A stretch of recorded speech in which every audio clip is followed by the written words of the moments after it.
어제 오후 시간부터 한국에서 일어난 일의 속보들이 들려지기 시작했습니다. 할로윈을 앞둔 토요일 29일 밤에 서울 이태원은 말 그대로 아비규환이었습니다. 밤 10시가 조금 넘은 시간에 해밀턴 호텔 옆 좁은 골목길을 지나던 누군가가 넘어지게 되고 뒤를 따르던 사람들이 차례로 넘어져서 5, 6겹의 사람들의 무더기가 겹겹이 쌓이게 되었습니다. 불이 난 것도 아니고 건물이 무너진 것도 아니고 누구가 총을 난사한 것도 아니고 그냥 서울 한복판 한 골목길에서 사람들이 넘어져 오늘 아침에 보고로만 사망자가 길바닥에 넘어져 153명이 죽었습니다. 130여 명의 부상자가 생겼습니다. 상상할 수 없는 일이 한국에서 일어났습니다. 우리가 이런 현상들을 보면서 이런 현상을 어떻게 받아들여야 될까? 우리 속담에 재수가 없으면 자빠져도 코가 깨진다, 그런 말이 있죠. 여기에서 변을 당한 사람들이 재수가 없어서였을까요?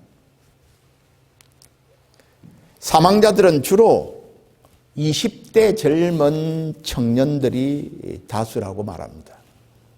이들이 다른 사람들보다 죄를 더 많이 지었기 때문에 이런 벌을 받은 것일까요?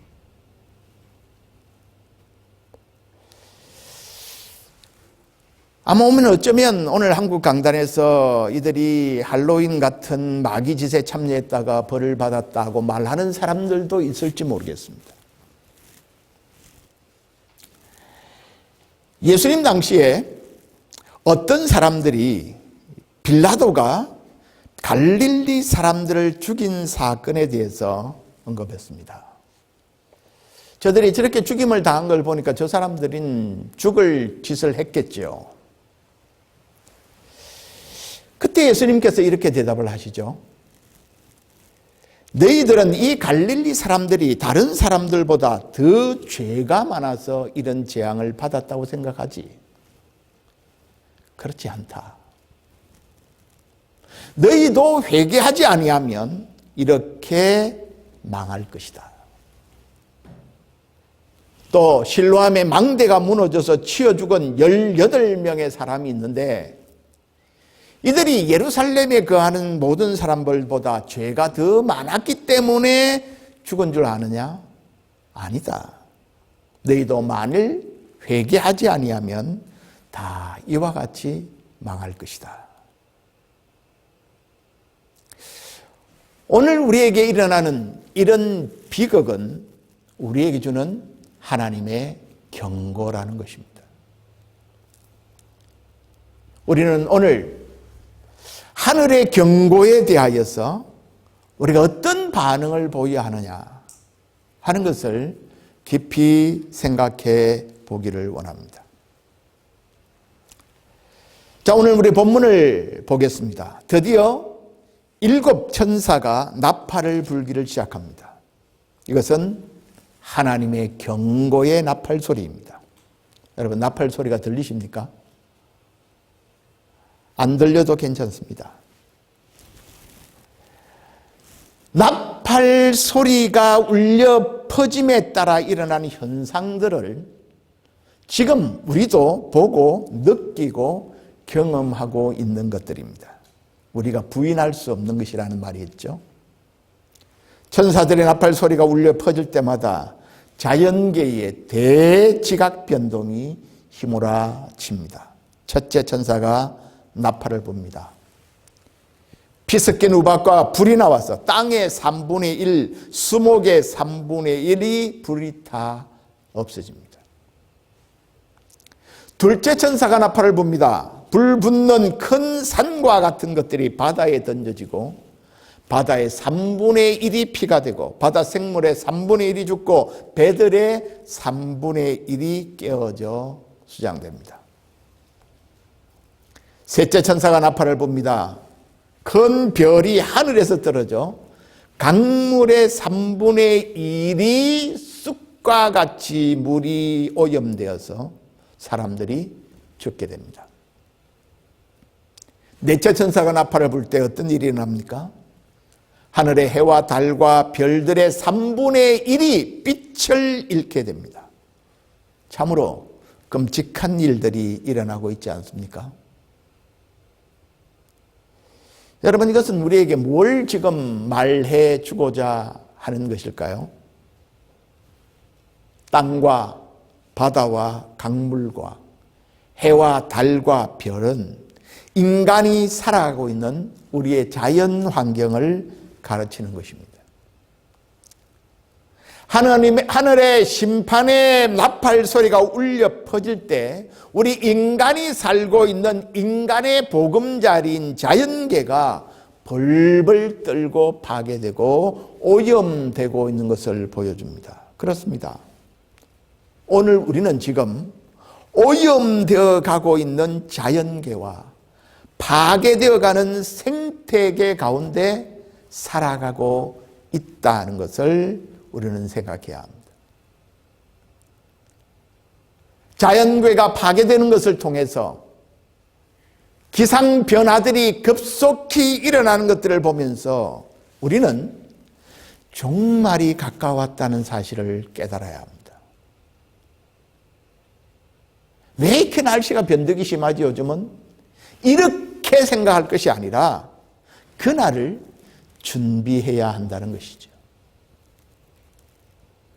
자연 생태계가 파괴되어 가는 것이 과연 누구 때문인가요? 하나님 때문입니까? 아니요. 절제되지 못한 인간의 탐욕 때문이라고 말합니다.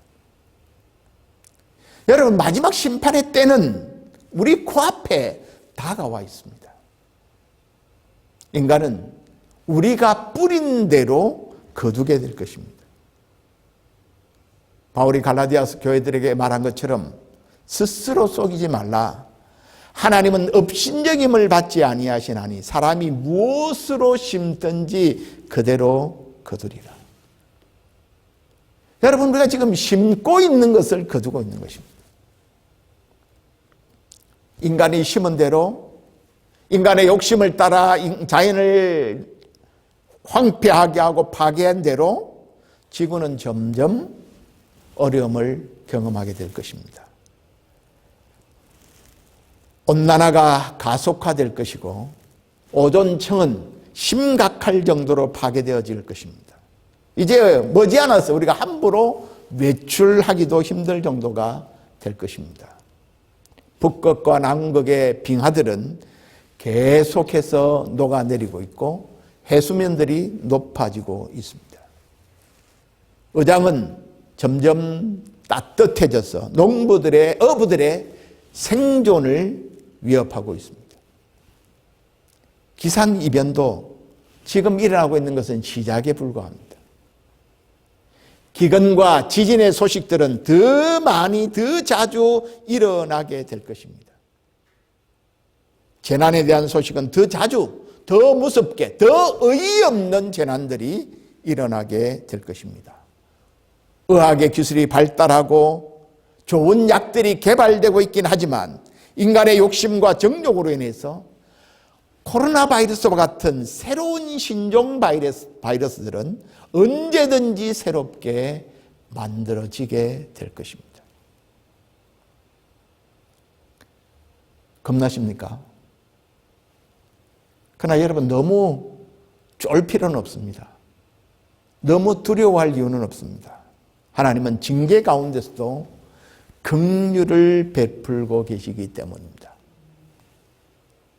환경이 파괴되는 것을 3분의 1까지만 제한하신 하나님이십니다. 우리의 죄와 불의 때문에 모든 것이 파괴될 수 있음에도 불구하고 하나님은 지경을 정하시고 경계선을 넘지 못하도록 제한하셨습니다. 온 지구상의 재난이 정신 못 차릴 정도로 마구 일어나고 있습니다. 그러나 하나님께서 경계선을 정하시고 경계를 넘어가지 못하게 하신 것은 아직도 회개하고 주님께 돌아와야 할 택한 백성들이 남아있기 때문입니다. 지구촌 곳곳에서 재앙의 소식이 들려올 때마다 우리는 영적으로 깨어나야 합니다. 각성해야 합니다. 예수님께서 말씀하셨습니다. 너희는 스스로 조심하라. 그렇지 않으면 방탕함과 술 취함과 생활의 염려로 마음이 둔하여지고 뜻밖의 그날이 덫과 같이 너희에게 임하리라. 이날은 온 지구상에 거하는 모든 사람에게 임하리라. 이러므로 너희는 장차 올 이 모든 일을 능히 피하고 인자 앞에 서도록 항상 기도하며 깨어 있으라. 그렇게 말씀하셨습니다. 여러분, 우리는 지금 잠에 취해 세상에 취해 살 때가 아니라 영적으로 각성하고 깨어나야 할 때입니다. 정신 차려 그날을 준비해야 할 때입니다. 오늘 세상이 우리에게 그 사실을 말하고 있습니다. 우리가 계속 살펴볼 장면은 천사들의 경고의 나팔로 인하여 자연계만 진동하는 것이 아니라는 것입니다. 영적 세계조차 그 나팔 소리에 떨게 됩니다. 8장 13절에 보면 이제 다른 세 가지의 화가 있을 것이라고 예고하고 있습니다. 9장 1절입니다. 다섯째 천사가 경고의 나팔을 불 때 첫 번째 화가 임하게 됩니다. 사도 요한은 무엇을 보았습니까? 하늘에서 땅에 떨어지는 별 하나를 보게 됩니다. 그런데 그 별은 무저갱을 여는 열쇠를 받았습니다. 여기에서 하늘에서 떨어지는 별은 타락한 천사를 가리킵니다. 성경은 천사의 타락에 대해서 자세하게 언급하고 있지는 않지만 분명하게 말씀하고 있습니다. 천사의 타락은 인간의 타락 이전에 일어났습니다. 하와는 뱀을 통해서 침투해 들어오는 사단의 거짓말에 그만 쏘가 넘어가서 하나님의 말씀을 어기고 선악과를 따먹고 말았죠. 사람을 넘어뜨린 것은 무력으로가 아니라 거짓말이었습니다. 새치혀, 마귀가 가장 잘 사용하고 가장 강력하게 사용하는 무기가 바로 이 새치혀, 거짓말입니다. 다섯째 천사가 나팔을 불자 타락한 천사, 곧 마귀라고도 하고 또 사단이라고 하고 불리는 그들에 의해서 무저갱이 열리게 됩니다. 무저갱은 어떤 곳입니까? 원래 무저갱이란 깊은 바닷속 깊은 곳을 가리키는 단어입니다. 그런데 이 구약 성경에서는 하나님을 대적하는 세력들이 갇혀 있는 곳, 그런 의미로 인식이 되었습니다. 그러자 신학시대에 와서는 무저갱이 타락한 천사들 중에 일부를 가두어 놓는 감옥으로 이해됩니다. 유다서 6절에 보면 이렇게 되어 있습니다. 유다서 6절, 또 자기 지위를 지키지 아니하고 자기 처소를 떠난 천사들을 큰 날의 심판까지 영원한 결박으로 흑암에 가두었다. 그렇게 표현되어 있습니다. 천사들이 자기 위치를 모르고 하나님처럼 되려고 하고 하나님 자리에 오르다가 마지막 심판 때까지 흑암에 가두어 두는 장소가 무저갱이라는 것이죠. 많은 수의 사탄이, 그의 졸개들이 무저갱에 감금되어 있는 것이 틀림이 없습니다. 그런데 이제 이 첫째 나팔 소리에 의해서 무중행에서 그들이 풀려나게 됩니다. 이것은 말세에 악한 영들이 날뛰게 될 것이라는 것을 예고하는 것입니다.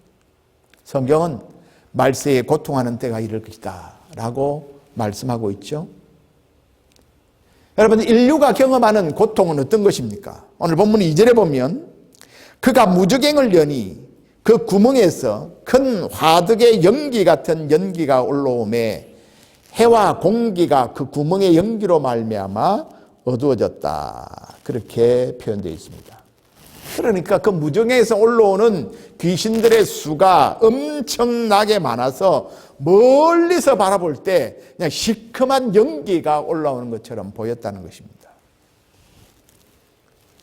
큰 풀무의 연기 같은 연기는 그들의 수가 실로 엄청나게 많다는 것을 표현하는 것입니다. 그 연기로 인해서 해와 공기가 어두워졌다고 하는 것은 그들이 이 세상을 혼미케 한다는 것을 뜻합니다. 여러분, 고린도후서 4장 4절에 보면 그 중에 이 세상의 신이, 이 세상의 신 마귀를 뜻하죠. 마귀가 믿지 아니하는 자들의 마음을 혼미하게 하여 그리스도의 영광의 복음의 광채가 비치지 못하게 한다. 그렇게 되어 있습니다. 그러니까 지금 사단이 사람들의 마음을 혼란하게 하고 진리를 깨닫지 못하게 함으로 말미암아 복음의 광채가 비침에도 불구하고 복음이 들리짐에도 불구하고 듣지 못하고 깨닫지 못하게 만들고 있다는 것입니다. 요한이 멀리서 볼 때 시커먼 연기가 무저갱에서 올라오는 것을 보았는데 자세히 보니까 그 모양이 무엇 같다고 했습니까? 3절에 보면 황충대와 같다고 묘사합니다. 황충이 뭘까요? 메뚜기입니다. 귀신들이 메뚜기 떼와 같이 출몰하고 있습니다. 이것은 출애굽기에서 여기 7 나팔은 구약의 출애굽의 재앙을 모티브로 하고 있습니다. 여기 출애굽기의 8번째 재앙을 상기시키는 것이죠. 고대 세계에서는 메뚜기 떼의 출현을 가장 두려워했습니다. 여러분, 메뚜기 떼가 한번 휩쓸고 지나가면 나만 아는 것이 없죠. 산천초목이 벌거벗게 됩니다. 그러자 홍수와 산사태를 피할 수 없게 되고 모든 것을 초토화시키는 메뚜기의 재앙은 고대 사람들에게서 가장 무서운 일이었죠. 그래서 지금 요한은 마지막 종말의 때에 사단과 귀신들이 떼거지로 출현해서 인생들에게 엄청난 고통을 줄 것을 예고하고 있습니다. 여러분, 귀신이 있습니까? 없습니까? 여러분, 귀신을 믿으십니까? 악령의 실체에 대해서 우리가 지나치게 관심하고 두려워 떠는 것도 잘못이지만 마치 악령이 없는 것처럼 귀신이 없는 것처럼 무시해버리는 것도 잘못입니다. 사탄이 있고 사탄의 졸개들인 귀신들이 있습니다. 그들은 전갈과 같이 사람들을 괴롭게 하는 힘을 가지고 있습니다. 그래서 여러분, 우리가 마귀에 대하여 깨어 있어야 합니다. 그렇지만 마귀를 두려워할 필요는 전혀 없습니다. 4절을 한번 보십시오. 4절을 같이 읽겠습니다. 9장 4절입니다. 시작. 그들에게 이르시되 땅에 풀이나 푸른 것이나 각종 수목은 해하지 말고 오직 이마에 하나님의 인침을 받지 아니한 사람들만 해하라. 그렇게 말했습니다. 지금 사단이 힘을 갖고 권세를 부릴 수 있는 대상은 누구라고요? 하나님의 인침을 받지 아니한 사람들. 다시 말하면 하나님을 떠나 있는 사람들.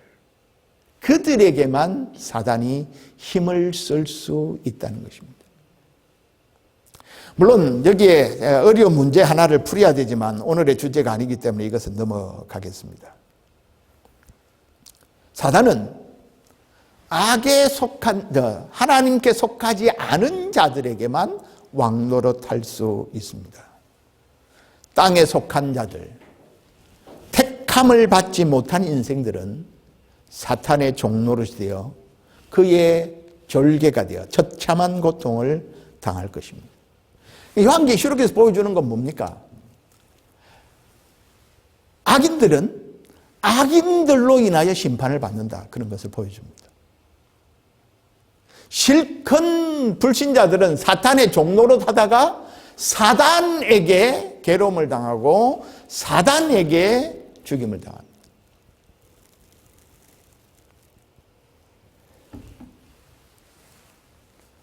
하나님을 떠난 사람들이 사단의 종노릇을 하는 것은 하나님을 떠나서 하나님이 없는 사람들이 겪는 고통입니다. 하나님의 진노 아래 있기에 죄인들이 겪는 고통이라는 것이죠. 그들은 왜 이 땅에 왔고, 왜 살아야 하고, 왜 죽는지, 우리가 죽으면 어떻게 되는지에 대하여 전혀 관심이 없습니다. 그러나 이 세상에는 왜 살아야 하고 어떻게 살아야 하는지를 아는 사람들이 있습니다. 그들은 요한계시록은 하늘에 속한 자들이라고 표현하고 있습니다. 하늘에 속한 사람, 그들은 하나님께 영광을 돌리는 것이 자신들의 행복이고 하나님께 영광을 돌리고 하나님을 영원롭게 하는 것이 자신의 삶의 목적이요 의미라는 것을 이해하고 있는 사람들입니다. 그들은 예수 그리스도가 우리의 구원자임을 믿고 그들이 우리의 주인이요 우리의 왕이라는 것을 믿고 고백하고 섬기고 있습니다. 그래서 왜 사는지, 무엇을 위해 사는지 그것이 분명한 사람들입니다. 하나님의 나라와 하나님의 의를 구하는 삶을 살려고 합니다. 삶의 의미를 알고 살아가고 그것이 이 세상에서 왕노릇하는 하나님의 백성된 그리스도인의 모습입니다. 여러분, 지금 우리가 그렇게 살고 있습니까?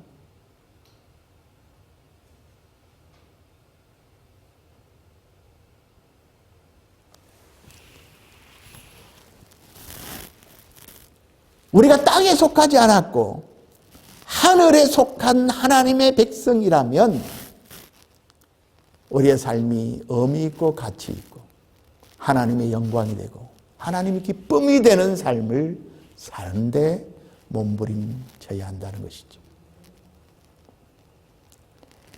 악령들의 모습은 7절에서 10절에 자세하게 설명하고 있습니다.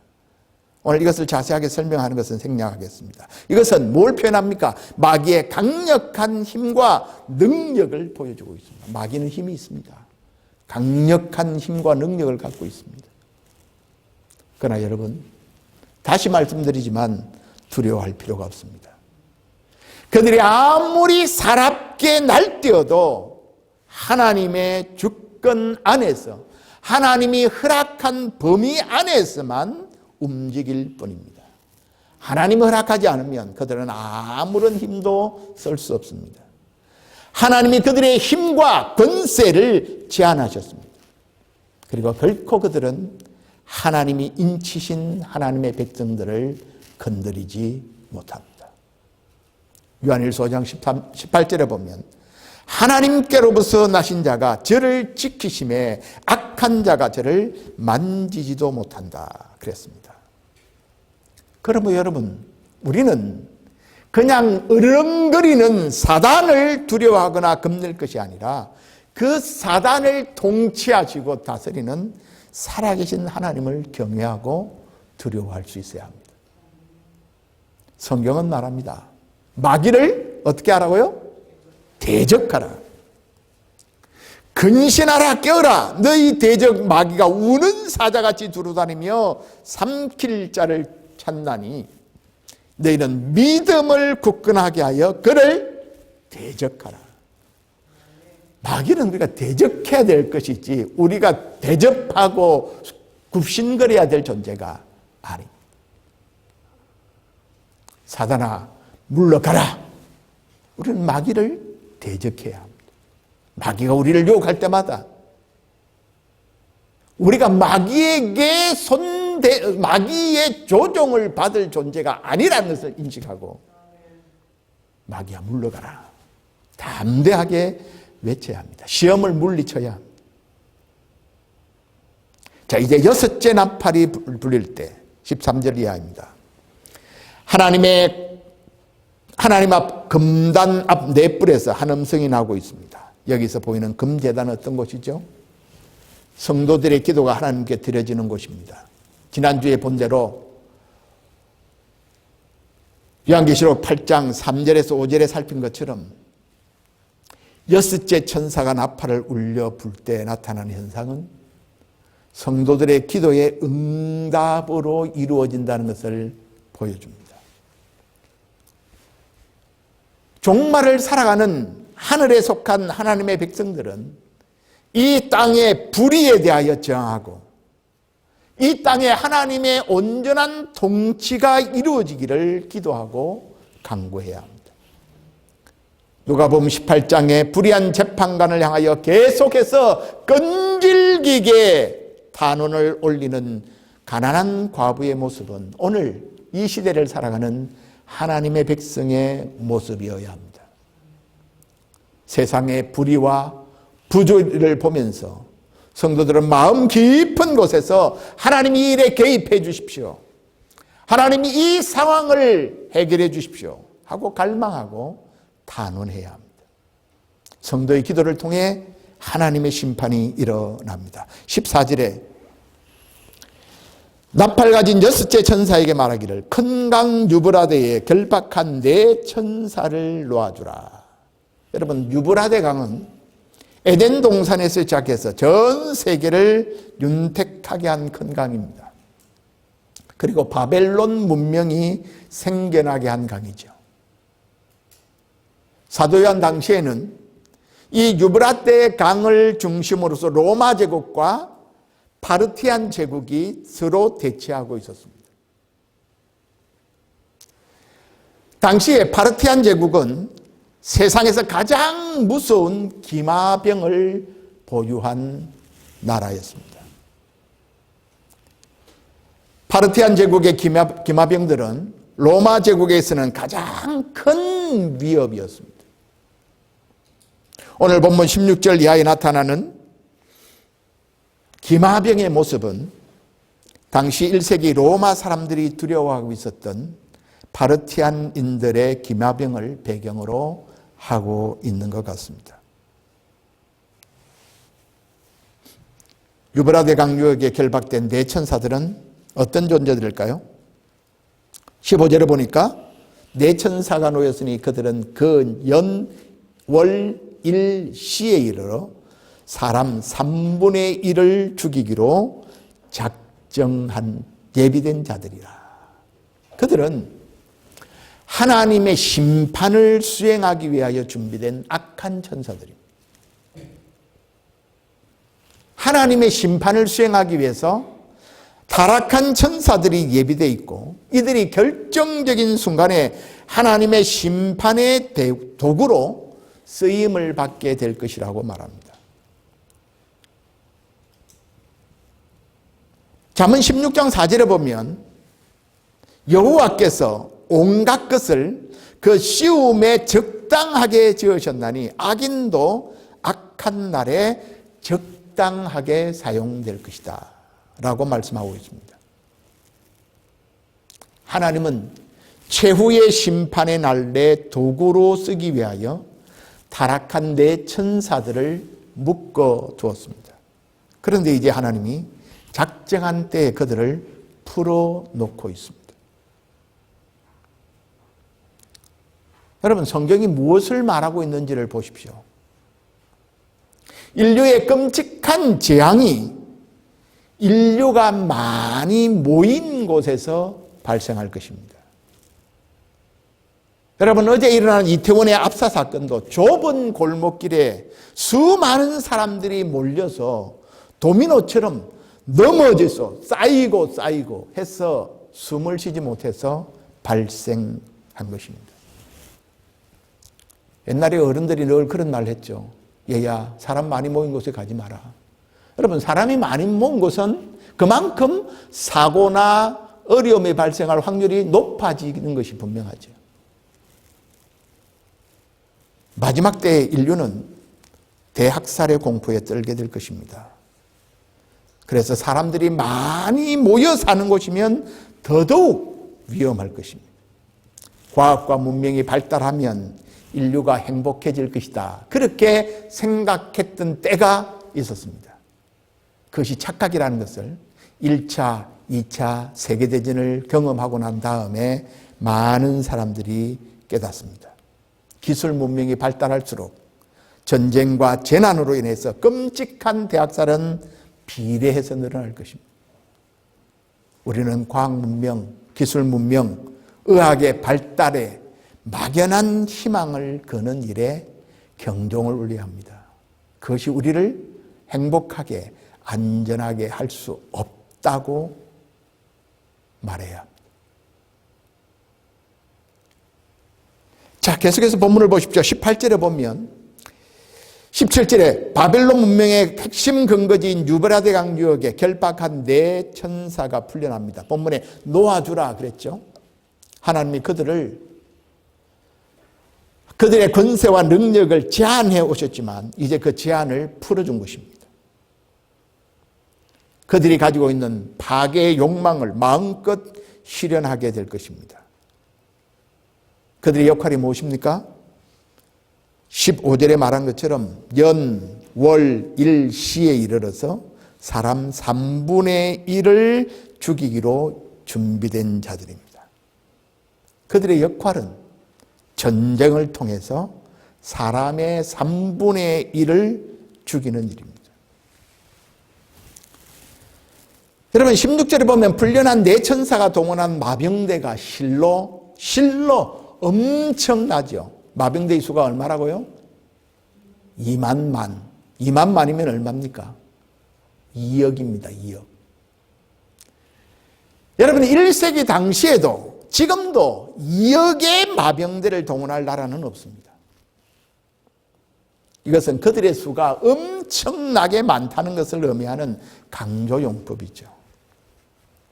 악한 네 천사가 이 땅의 군대를 동원해서 사람 3분의 1을 죽일 것입니다. 이것은 인류에게 임할 전쟁의 재앙이 얼마나 극심한가를 보여주는 것이죠.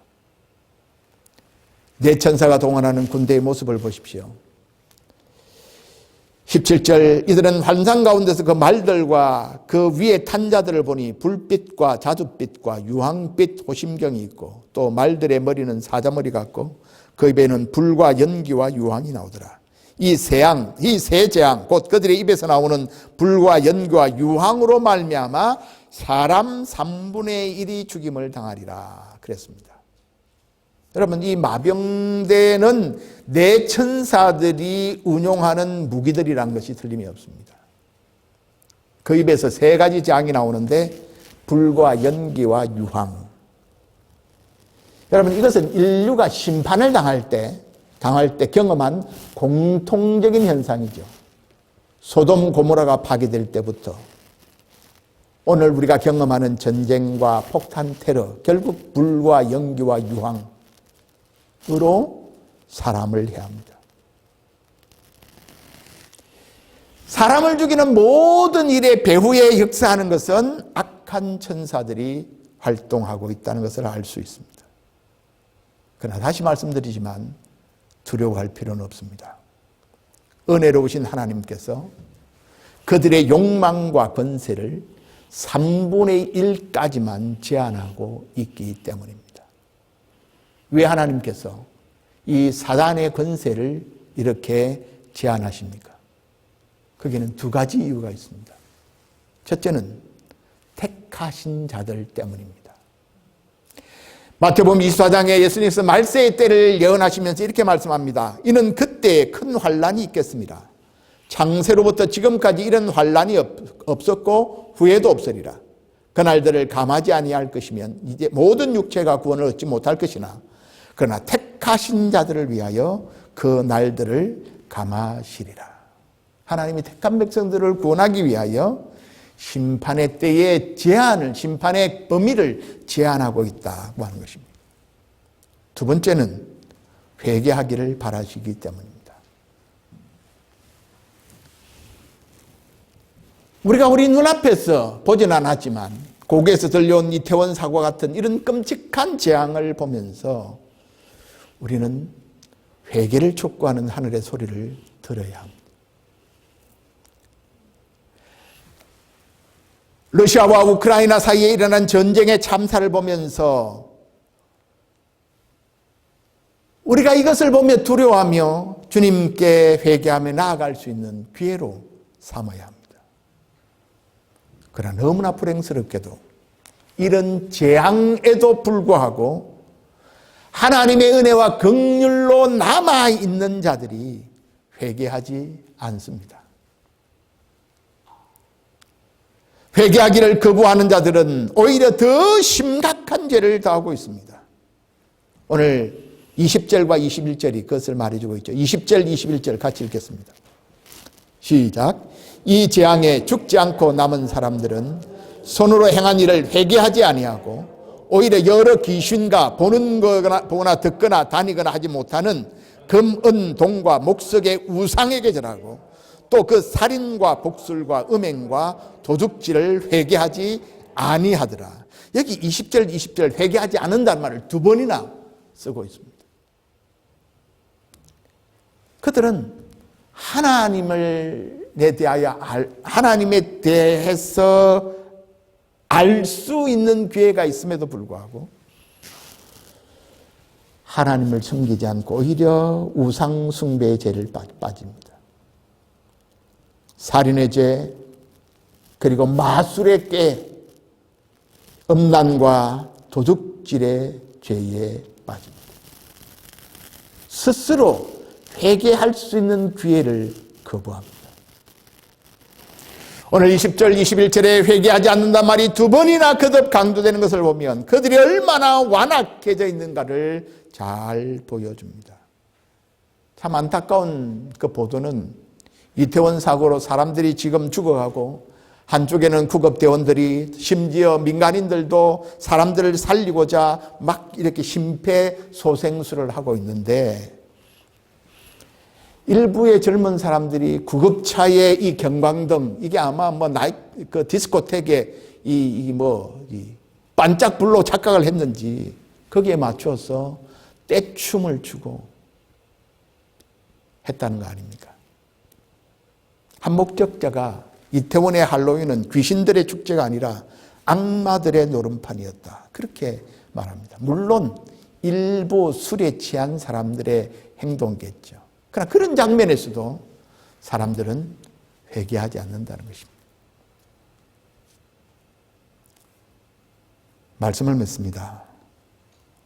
우리는 인류가 경험해왔고 현재도 직면하고 있는 끔찍한 전쟁의 참상과 재앙들을 봅니다. 하나님은 그 가운데 둘 중에 하나를 선택하라고 요구하십니다. 회개하여 하나님을 찾거나 회개하기를 거부하고 죄악으로 심판을 당하거나.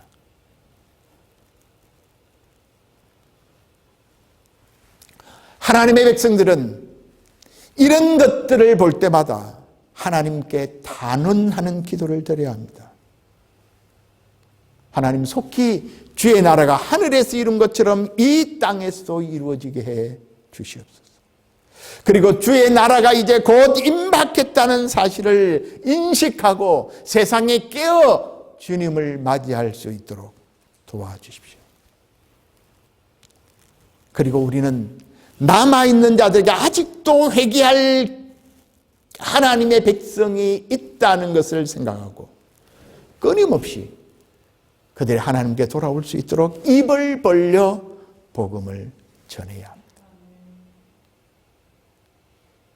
그들이 우리보다 죄가 더 많아서 그런 재앙을 당하는 것이 결코 아닙니다.